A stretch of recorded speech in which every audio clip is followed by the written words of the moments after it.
Before we get into the video, could everyone please subscribe to my Endless Diary Tales channel? Thank you so much.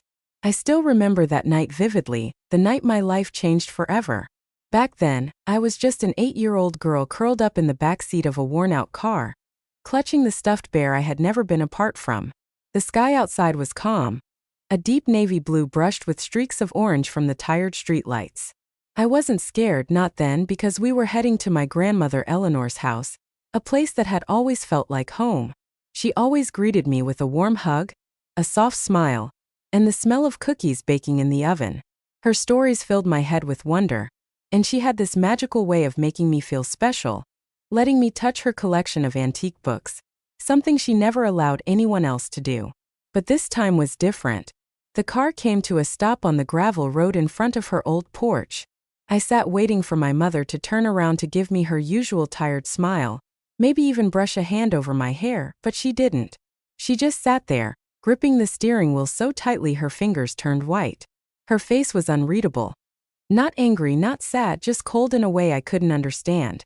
My father sat stiffly in the passenger seat, staring straight ahead, like I wasn't even there, like I didn't exist. Then finally my mother turned to me.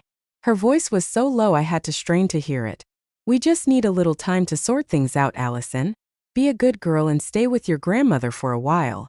Okay?" That was all she said. No explanations, no promises, not even a hug. I nodded because that's what she expected. I still believed they'd be back the next day or the day after.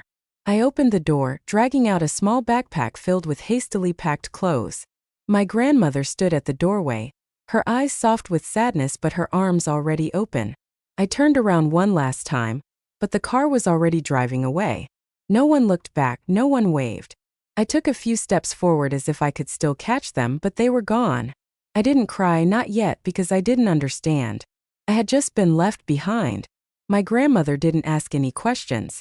She didn't press me for answers I didn't have. She simply wrapped me in her arms and patted my back in the way only she could, calm, quiet, and steady, like she was trying to tell me that no matter what happened, I would be okay. Inside, the house smelled like chamomile tea and something sweet she had been baking, but I couldn't taste anything. She made my favorite dinner, chicken noodle soup with those soft homemade rolls, but I just stared at it, my spoon unmoved. She read me the bedtime story I always begged for. The one about the little fox who lost his way but found kindness in strangers. But I couldn't focus on the words. Her voice was gentle and familiar, but my mind wandered, clinging to the memory of my parents' car disappearing down the road. I curled up that night in the same warm bed I had always loved when I visited her. But this time everything felt different. The sheets smelled the same, my stuffed bear was tucked under my arm, but the silence was heavier. I stayed awake long after the lights went out, eyes fixed on the window, waiting for headlights to shine through the curtains, but there was nothing, only the soft rustle of wine through the trees. The next morning I sat by the window again, watching the road. 1 hour passed, then 2. The whole day went by. Every time a car passed, my heart would leap. Every time it kept driving, it would sink lower. I told myself they were just late, that something had come up, but they'd be back. A week passed, then another. Still no word, no calls, no letters. My grandmother never said anything bad about them, but each day her eyes grew a little more tired when she looked at me. Eventually, I stopped asking when they'd return, not because I didn't want to know, but because I was beginning to understand the truth: they weren't coming back. And even though my mind could slowly piece that together, my heart wasn't ready, not yet.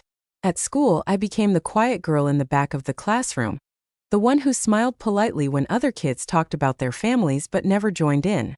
When they asked where my parents were, I'd shrug and change the subject, hoping they wouldn't notice the way my voice shook.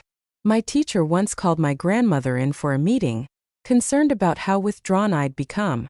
I remember peeking out of the classroom window and seeing her walking up the steps, her shoulders stiff, lips pressed into a thin line. But when she saw me, she still smiled, that same patient, unwavering smile she always had for me. She never scolded me for being quiet. Instead, when we came home that evening, she made us hot cocoa and sat with me by the fireplace without saying a word. I think she understood that what I needed wasn't advice or questions.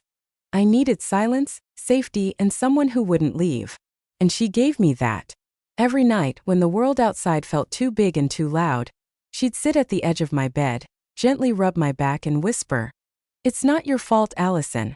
Some people aren't ready to be parents, but that has nothing to do with you." I wanted to believe her. I wanted to believe it with every part of me, but no matter how hard I tried, that one aching question kept returning like a tide. Why didn't they choose me? What was so wrong with me that they just left? My grandmother never tried to force the answers, she just stayed. That was her greatest gift. Her love was never loud, never grand, but always there, like the lamp she kept on the porch every night, just in case someone needed a light to find their way home.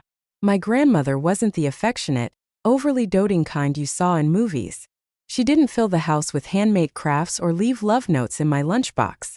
Her love was quieter, shown in the meals she made, the newspaper she'd read out loud when I was curious, and the way she taught me to fold clothes just right. The house we lived in was small, worn, but always warm. The wooden floor creaked under my footsteps, and the kitchen table had F.A. The rings from cups long past felt like they belonged to me. She still drove an old Toyota that groaned every winter morning, even though she could have easily bought something newer. Her money wasn't something she flaunted. She lived simply, modestly, but never cheaply. She valued books more than jewelry and knowledge more than appearance.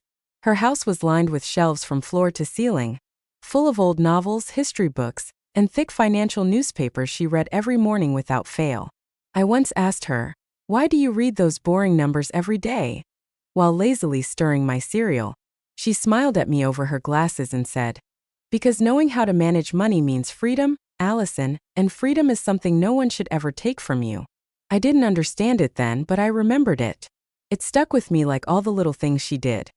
Showing me how to budget my allowance, explaining why she paid certain bills first, letting me help with grocery lists.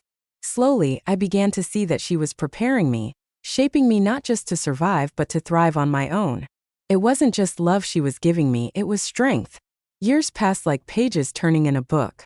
I never heard from my parents again. No letters, no birthday cards, not even a single phone call. For the longest time, I imagined them driving by in secret, watching from a distance, waiting for the right time to return, but they never did. By the time I turned 16, I had stopped wondering. My grandmother and I had built a life that felt whole in its own way. She taught me how to garden in the summers and how to insulate the windows before winter. When I got my first part-time job at a bookstore in town, she was the first to congratulate me with a warm cup of cinnamon tea, and that proud glint in her eye. She always told me, "You don't need to be the loudest to be the strongest." That became my compass. School got better, I made a few close friends. I even started tutoring younger students after class. Life wasn't perfect, but it felt real and it was mine. I sometimes wondered what I'd say if I ever saw my parents again. Would I be angry? Would I cry? Would I turn away? I didn't know, I still don't. But every time the thought came, my grandmother's presence reminded me that I wasn't missing anything essential. What I had with her was more than many people got in a lifetime. She was mother, father, and best friend all rolled into one. When the time came to apply to college, she didn't just support me. She had already started saving for it quietly, without ever telling me. That's the kind of love she gave, not loud but lasting. When I got accepted into my dream university on a scholarship, she cried, not loudly, but in that soft, trembling way she always reserved for the most special moments. I'll never forget the way she held my face in her hands and said, "I always knew you were meant for more." I promised to make her proud, and I meant it. I studied hard, called her every Sunday, and visited during every break. It wasn't until my final year that her health began to fail. It started with small things, forgetting her keys, leaving the kettle on, but it escalated faster than I expected. Suddenly, I was juggling final exams and hospital visits, trying to be strong for both of us. Watching someone so strong become fragile broke something inside me. But she never stopped smiling when she saw me. Even in pain, she'd take my hand and whisper, "Don't stop moving forward, Allison. That's how you carry love with every step you take." Those were some of her last words to me. When she passed, it felt like a part of me was ripped away. But at the same time, I knew she had already given me everything I needed to survive without her. What I didn't know yet, what none of us did, was that she'd left behind more than memories. She had a secret, one that would only be revealed after her funeral, a secret that would bring faces from the past back into my life, people who had long forgotten me but remembered what my grandmother had. The day of the funeral was overcast, with heavy clouds rolling across the sky like a warning.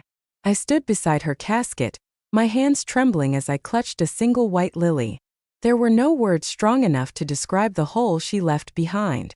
The church was filled with people from the town, neighbors, old friends, even former students she had tutored decades ago. They all came to honor her, each one sharing stories I had never heard. It felt like learning new pieces of her long after she was gone. And then, just before the service began, I saw them standing awkwardly near the back, my parents. I recognized them instantly, even though years had changed their faces. My mother's once glossy hair had dulled, and my father looked thinner, more tired. They didn't wave, they didn't even look ashamed. It was as if they had walked in expecting a seat in the front row, as if time hadn't passed, as if abandonment could be swept under a rug with one glance. I didn't speak to them, I couldn't. My heart was pounding too loudly in my chest, a mix of anger and disbelief boiling over. Why now, after all this time? What could they possibly want? I tried to focus on the ceremony, but their presence hung over me like smoke. Afterward, as I greeted the people who had loved my grandmother, my parents hung back. Eventually, my father approached with a stiff nod. "Sorry for your loss," he said flatly, like a stranger offering condolences for someone he never knew. My mother didn't speak. She only looked around the room like she was searching for something. That's when I knew they weren't here for her. They were here for what she left behind.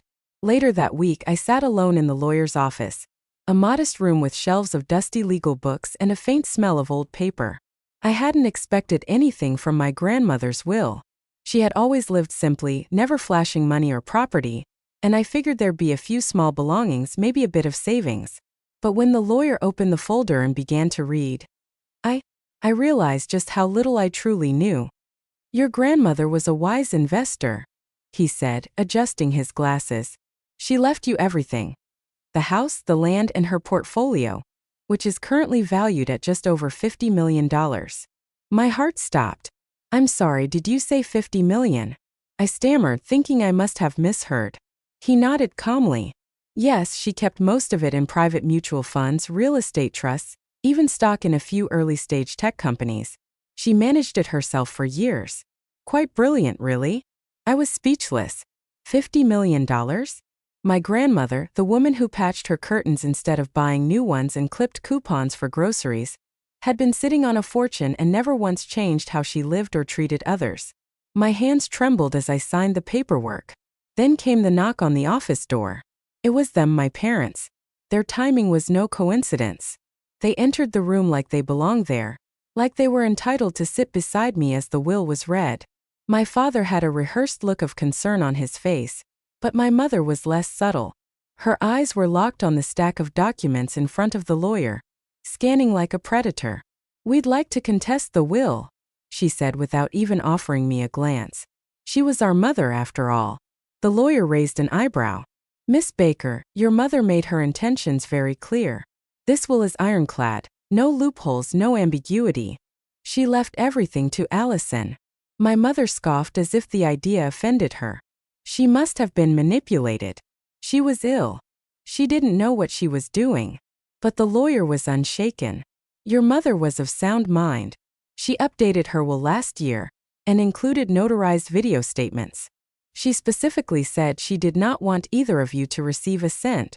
My father flinched at that. My mother turned red, her lips pressed into a thin line. "This isn't fair," she snapped. "We're her family."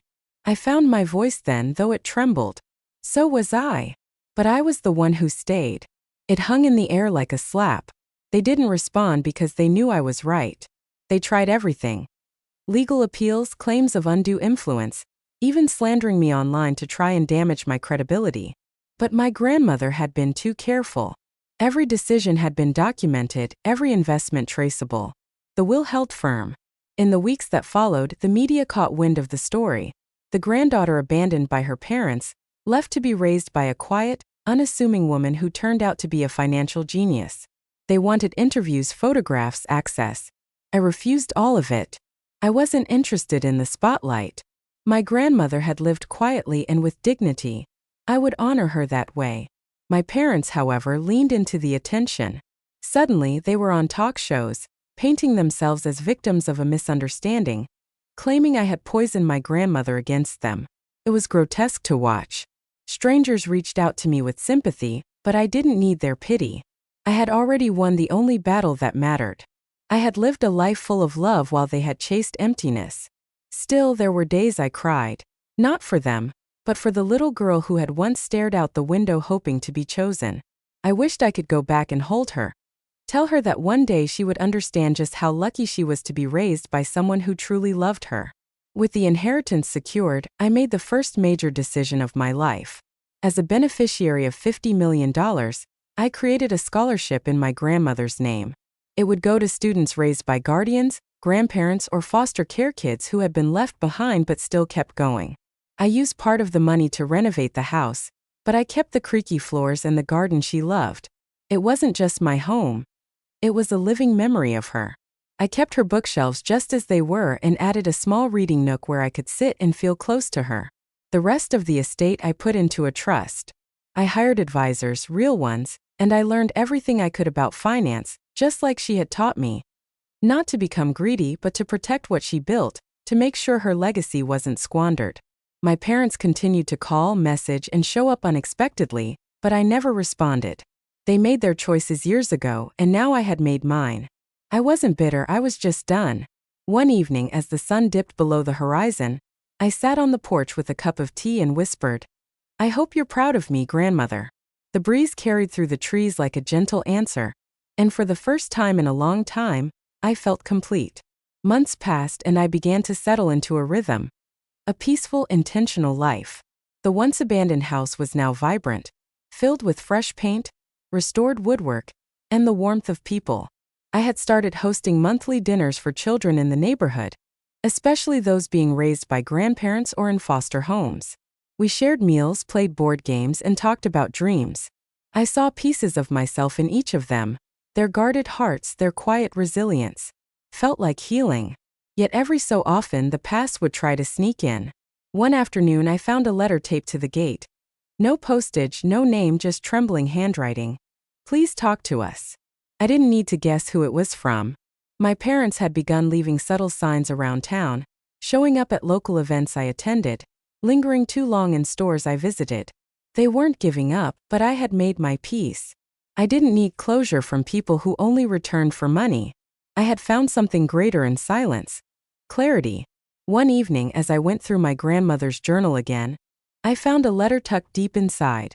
A personal message meant for me. She had written it a few months before she passed. Her handwriting, though shaky, was unmistakable. "Allison," it began. "If you're reading this, then I've already gone. But I want you to know you were my greatest joy. I saw so much strength in you even when the world didn't. Don't let their return confuse you. You are enough. You always have been." I pressed the letter to my chest and cried until the stars came out. Despite everything, I couldn't stop myself from wondering about them. My parents. It wasn't longing exactly. It was more like curiosity mixed with disbelief. How could they throw away their own child and then come back expecting an open door? I remembered my grandmother once telling me, "People reveal their hearts when they think no one is watching." I started piecing together little truths old neighbors told me. How my mother had once called my grandmother a burden, how my father had refused to help during her health scares. They didn't just leave me, they abandoned her too. That realization cemented something deep in me. Their return wasn't about regret. It was about regret's opposite, entitlement. They believed they still had a claim not to my love but to her wealth, and that made all the difference. I decided to donate another portion of the inheritance, this time anonymously, to a local retirement center that supported elderly caregivers. I imagined the look on my grandmother's face, warm, proud, amused. She would have teased me gently for being too sentimental, then baked a pie and called it even. The love I had for her was too wide to be hoarded. Giving it away felt like a continuation of her life. My parents, meanwhile, had started fading into the background. Their attempts became less frequent, less bold. Eventually, I heard they had moved to another state.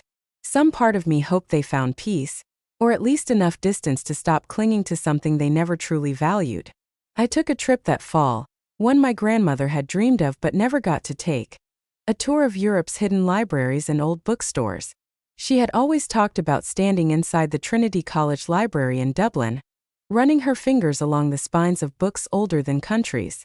I went there first, carrying a locket with her photo and a pressed lavender flower from our garden. When I stepped into that hall, sunlight spilling through tall windows onto ancient tomes, I felt her beside me. Not as a ghost, but as a presence, something timeless like the story she used to read to me. I visited small towns in Italy, coffee-stained bookshops in Paris, and even found an antique poetry volume in Prague with her favorite Emily Dickinson line handwritten on the first page. Hope is the thing with feathers. I knew she would have loved that. Traveling alone wasn't lonely. It was freeing. I wasn't running from pain. I was walking into the future she had prepared me for. Every city whispered to me, "Live fully, be curious, love without fear." By the time I returned home, I had hundreds of journal pages filled with thoughts, sketches, and moments I never wanted to forget. My home was waiting for me just as I had left it, a sanctuary of memories and purpose. I planted a new lavender patch in her honor and sat in the garden one evening, watching bees dance through the blooms, breathing in the scent of grace. Life continued in its quiet, steady way. I started mentoring teens at the local community center, young people who reminded me of who I was at 13. Lonely, unsure, but brimming with potential. One girl in particular, Mariah, reminded me so much of myself it was uncanny. She had been left with her aunt after her parents fell into drugs. Shy but fierce, smart but guarded. We started working together on college prep, and eventually, she opened up about her dream of becoming a writer. I saw the fire in her eyes, and it lit something in me too. I offered her a spot in my grandmother's scholarship program, and when she cried, I held her and said, "You're not alone." Felt like a full circle moment. My grandmother had saved me, not with money but with love, time, and consistency. Now I had the chance to pass that forward. I never saw myself as a philanthropist. I didn't want to be some distant donor on a marble plaque. I wanted to be present, real, involved. The money helped, yes, but the true wealth was in connection. Each life touched was like a seed planted, and in that way my grandmother's legacy didn't just live through me. It expanded, bloomed, and spread to places she never could have imagined. She didn't just leave me a fortune. She left me a purpose. Years passed. I turned 30, then 35. Life was not always easy, but it was full of meaning, growth, and quiet joy. I still lived in the same house, though it had transformed into something of a local treasure, a place of refuge, learning, and celebration. Every year, on the anniversary of her passing, I hosted a legacy garden tea in my grandmother's honor. We served tea with her recipes, told stories, and read poems. Sometimes we cried, but mostly we laughed. I had kept every one of her letters, recipes, journals, and even old grocery lists. They were more than relics, they were roots. One autumn evening, as I watched the sun dip behind the oak tree she planted, I realized something profound. My grandmother didn't just save me from being abandoned. She taught me how to build a life so full, so rich in love, that abandonment had no place to grow. The wounds she helped heal had turned into wisdom, and even though she wasn't here to see all of it unfold, she was in every piece of it, in every book I gifted, every child I mentored, every seed I planted. Her love had outlived her, and through me it always would. Then, just as I had begun to believe the past had finally faded into the background, an unexpected letter arrived. It was from my father. The envelope was smudged, the handwriting shaky. I held it for a long time before opening it. Inside was a short note scribbled in uneven lines. "Allison, I don't expect forgiveness. I know I failed you in every way a father can, but I wanted to say that not a day goes by where I don't regret it. Your mother, she still blames the world, but I see it now. We were wrong. You didn't deserve what we did to you." I stared at the paper, unsure how to feel. Anger, pity, closure? Maybe a mix of everything. He hadn't asked for money or even a response. He just wrote his truth and sent it off like a bottle into the sea. I didn't reply, I didn't know if I could. But I placed the letter in the same wooden box where I kept my grandmother's words, not because I forgave him, but because I believed in remembering the full story, not just the beautiful parts. That was something my grandmother had always stressed. Tell the truth, she'd say, even when it's messy, especially then. And truthfully, part of me did ache for the little girl who had once called him Dad, Not because he earned it, but because she had loved deeply and without question. I wouldn't betray that version of myself by pretending it never mattered. Time kept moving forward. Mariah got into her dream college and sent me photos of her first apartment, beaming beside a typewriter she had found at a thrift shop. I hung it on my fridge like a proud parent.